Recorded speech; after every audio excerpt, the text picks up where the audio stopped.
Yeah, all right. You may know me as Lewis Evans, the clitless clitorado, or if you work for the Locks of Love Foundation, you might know me as Target codename, the one that got away. Applaud so I feel good about myself. Just applaud for my hair. So we can see which one of the two of us really is putting people in seats. It's the hair. It's the hair. It's great. It's great. The story of this hair is I shaved it all off for a performance. Nope. It's a sign from God. The story of this... It's really the knob that you have to work. Once you work the knob, the shaft itself falls into place, or really reaches the length that you need. This is actually a really good setup for the piece. Everyone, you don't know yet, but it's great.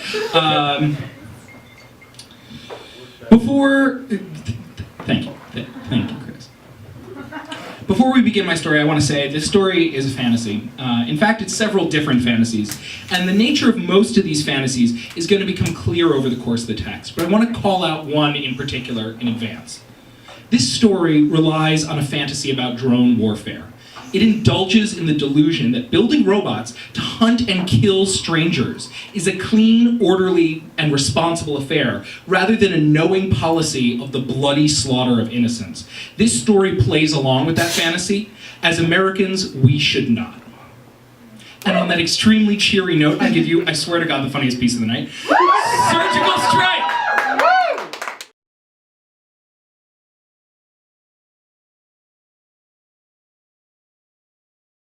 Half-dozen screens split the feed from the drone into a spider's kaleidoscope vision. Night ops in the suburbs. Dark, detached houses, sparse trees. The drone's onboard AI effortlessly avoided a handful of telephone wires as it cruised toward the target's home. Look, Ma, no joystick. The operator controlled it with no more than an occasional keystroke. The drone glided into standoff range, hovered in place. The view showed a handful of darkened windows, one illuminated behind cheap Target curtains. Blue light, no flickering, someone was having a late night online. Heat vision superimposed itself on the scene, a single figure in bed with a laptop. A hitherto dark screen lit up, white command line on black background scrolled past as the drone automatically hacked its way into local Wi-Fi and cell networks. Page after page of code, and then a single flashing number, a cell phone MAC address. Whoever was lounging on that bed, he had the target's cell in his pocket. Metadata's good. We don't engage until we have visual confirmation that the subject is the target. A hard look. This isn't the army. You're not my fucking boss. We processed this. We have consensus. Follow the plan. Fine. The drone, unnoticed, was still hacking on autopilot. Another screen flared in the darkness. The subject's laptop mirrored. Yet another, the subject's webcam, activated in secret. They studied the subject's face in the dark cavern of the command center. Pale skin, hint of stubble, dark jaw. Cheekbones that in another light might have been handsome, but between the sneer on the lips and the witch light of the laptop seemed heartless instead. But nobody could identify the target by his face. Long hours rolled by. They watched the subject browse the internet. They watched him scroll through Twitter, Facebook, blogs, and pornography. They watched him fire off anonymous comments with abandon, dripping with sexualized derision. They watched him write with greater care and restraint on named platforms. I just think that as a woman, you haven't considered both sides. It's obviously him. We don't engage without visual confirmation. It's been 3 fucking hours. Are you gonna make me wait all night outside of this scum's house? As many nights as we... Chimes. The subject had grabbed his phone, thumbed it on. A steady beeping, and then the drone hacked that phone too, mirrored it onto one of their screens. Camera app. On the heat vision screen, the red glowing mannequin fumbled at its crotch. Lurid and red like beef tongue in a butcher's shop, the subject's penis appeared on the screen in the light of his phone's camera. And again, a series of photographs. It's gotta be. Let the computer make the call. We need to be certain. The final program of the evening, long dormant, spun into action. The the subject's penis, the target's penis, the image recognition neural net that had studied the target's penis over and over with machine monomania, memorizing its every feature, its aesthetic fingerprint. One after another, the subject's photographs lit up with green borders, 98, 97, 98, 99.99999. Confirmed match. The subject was the target. That's him. I told you, go! Just a few more of those keystrokes. A single finger stabbed the return key. Miles away in that suburban street, the drone's rotors climbed from a buzz to a whine. It fought for height. 1 story, 2, 3. At 20 meters above the ground, the drone folded its wings and dove like a falcon. A rush of air, the tinkle of glass, nothing worse than neighborhood kids putting a baseball through the window. On the control room screens in loving slow motion, the feed from the high-speed cameras as the drone hurtled into the room. The target's face slack with that emotion that precedes even surprise, his eyes hunting for the source of the noise. In multifarious megapixels, his penis, turgid in his hand, the loving tracery of automated target acquisition caressing its every ridge and fold. That orgasmic spike and ejaculatory gush in the capacitors as all 4 megawatt lasers fired in unison. And darkness as the successful drone neatly imploded, a little death. Hugs, cheering, applause in the command center. Champagne and kombucha and the rush of voices who felt the sudden release of tension long banked. And in that suburb, miles distant, a hand enveloping a void, a neatly cauterized stump, a man unmanned. You can make a noise. Or don't. They can hear you. It was not the first man so wounded who went to the police, nor was it the second.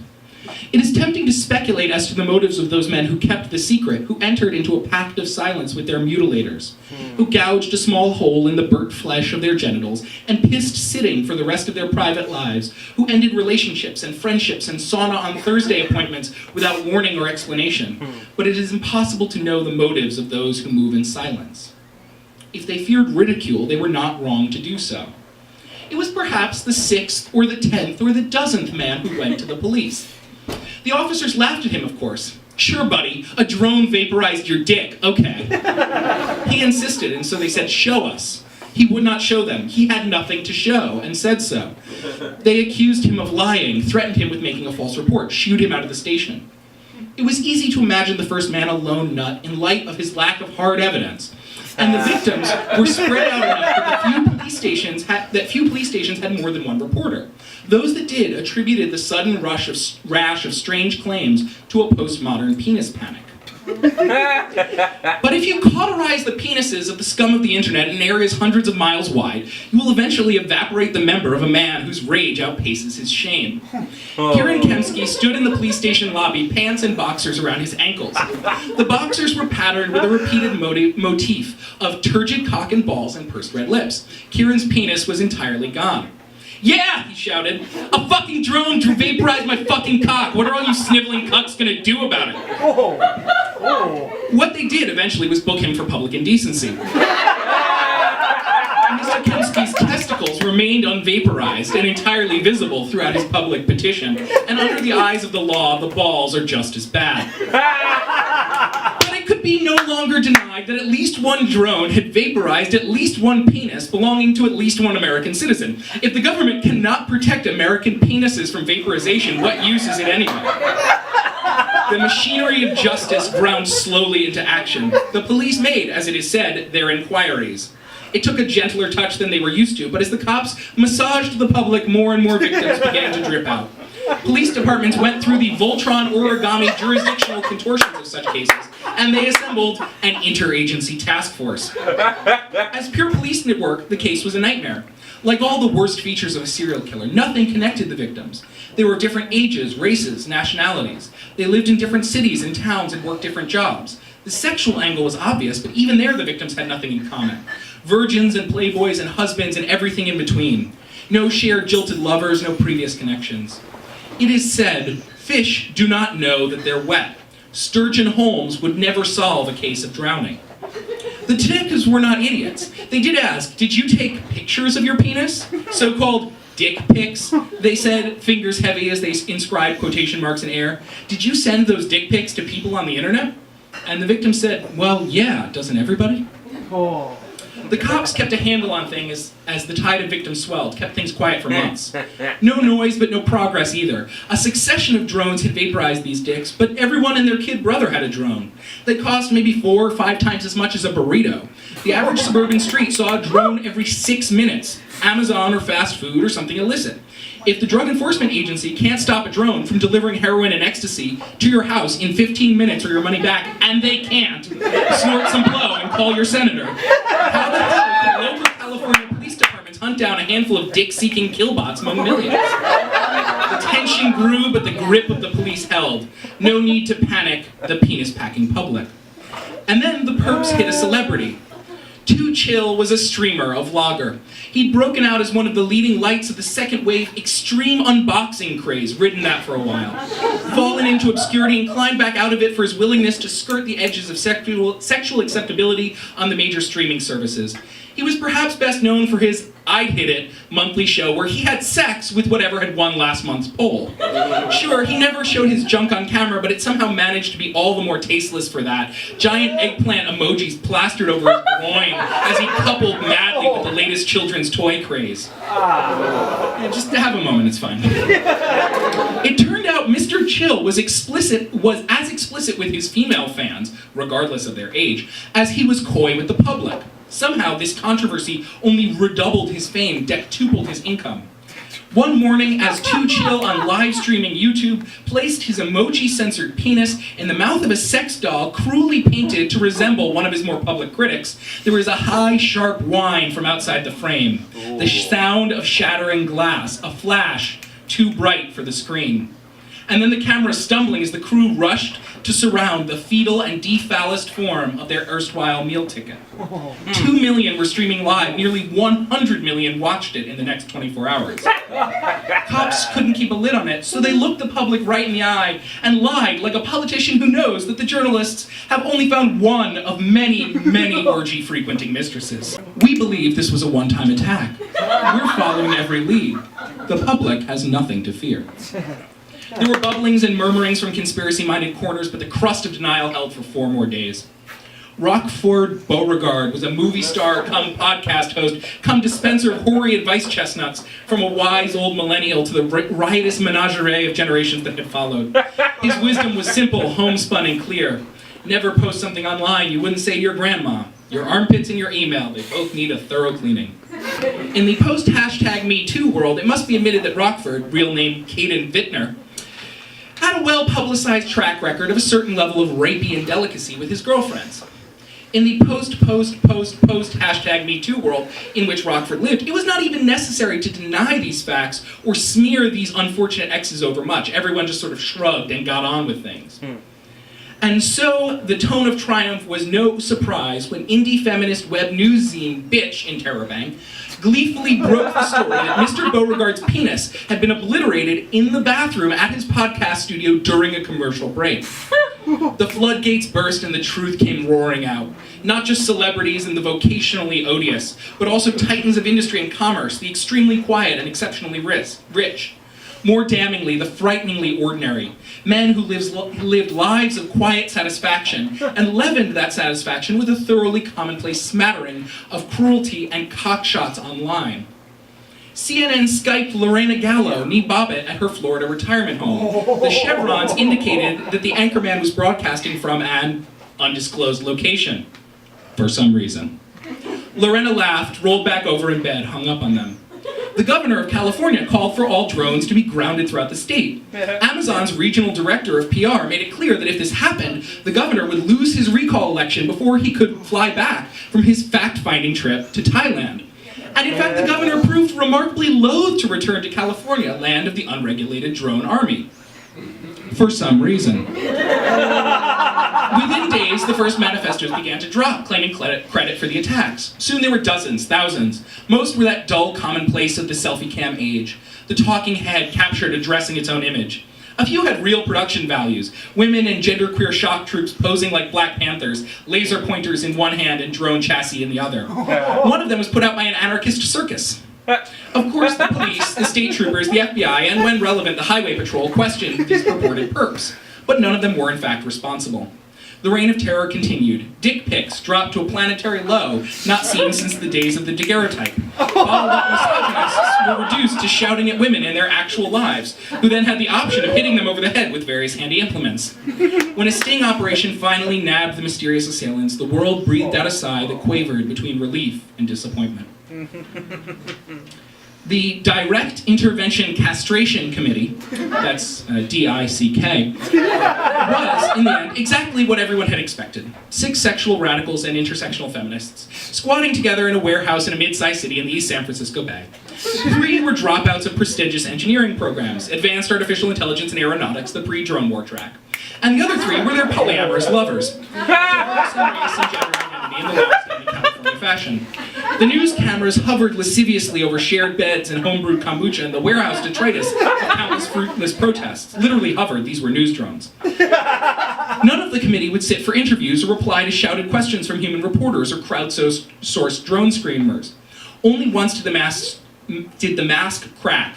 Reporters managed to separate Sister Gloria, birth name Sofia Julieta Maria Estaves Martinez, from the other 5 defendants. They showed her a video of her teenage speech at a high school protest. Her impassioned and precise words in favor of nonviolent civil disobedience. "How did you go so wrong?" they asked. Gloria smiled. "It worked, didn't it?" And then the guards and the lawyers managed to muscle her away. The committee did not plead guilty. They lawyered up and prepared to fight every charge, and so voir dire the choosing of a jury. Are you familiar with the Direct Intervention Committee? Never heard of them. They were the ones who vaporized the genitals of, them. A certain shifting in the seats, hands drifting down innocently between the legs. Yeah, I don't think, I could really be fair in a case like that. And again until 60 candidate jurors sat in the box. The prosecutor coughed. Your Honor, it does not escape the state's notice that not one of the potential jurors is in possession of a penis. Your point? The state feels that a jury that is immune to the crimes committed by the perpetrators cannot possibly... Your point, counselor? The state requests permission to offer extraordinary protection to candidate jurors. Very well. They offered anonymizing masks and titanium jockstrap cups and witness protection. They offered round-the-clock defense drones and free relocation to tropical paradises and guaranteed synthetic replacement penises paid for by the government. And what do you know? They scraped and scrounged and managed to impanel a jury. Didn't help much, though. After 6 months of closed-chamber trial and 7 days of deliberation, the jury returned a verdict. It was hung. The state heaved a long-suffering sigh and set about trying to find a brand new jury composed of at least 50% accidental eunuchs, when one bright afternoon, a phalanx of men in very boring suits appeared at the prison, said that Uncle Sam needed the committee for his research projects on next-generation drone/psych warfare, and made them disappear off the face of the earth. Well, maybe it really was Uncle Sam. Every 3-letter agency denied it, for all the good that does. Maybe, the theory got out, it was an undetected arm of committee sympathizers who all rolled natural 20s on their bluff checks. Maybe it was a foreign power. Maybe it was little gray men from space. In the age of the post-truth net, one loses track of easy answers.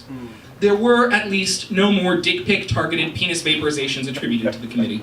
And the wave of copycat attacks was no larger than expected and generally less well organized. But still, decades later, all across the nation and indeed the globe, whenever men reached for their phallus with one hand and their phone with another, that low drone whine could stop them dead in their tracks. The end.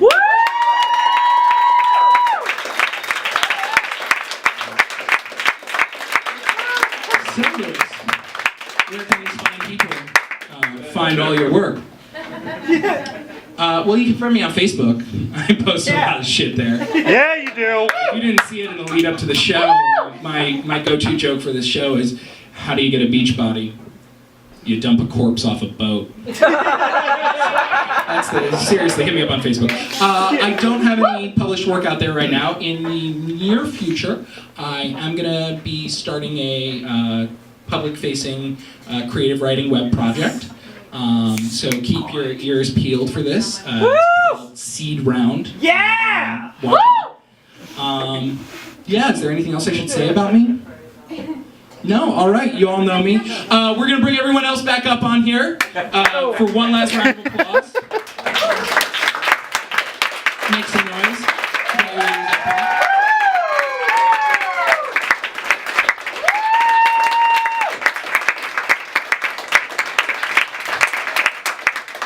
Are we down, Claire? We're down, Claire. Folks, we've been Cliterary Salon. This has been Beach Bodies. Maggie Ellison, Annie Terrain, Lauren Parker, Claire is somewhere, and I'm Lewis Evans. Come to our next show, September 21st. In this same place, at the same time. Oh my God, it's Claire. Make noise for Claire. Make noise for all of us. We love you. Love us back. Thank you so much for coming. It's been such a pleasure vaporizing your genitals. We've been Cliterary Salon. We love you and good night. Does anyone else want to say anything? I'm really sorry about your genitals. Some of us are sorry about your genitals. Good luck with the rest of your weekend. Oh no, I completely forgot. Katie Morton, our artist, is going to be doing chalk art down in Palo Alto all weekend. They're going to be doing a recreation of a Goya painting on the street. And if you want to see them make that art and pop a little booty in the air, they're not a saint booty, but it is a booty situation. So I did want to mention that. All right. We love you.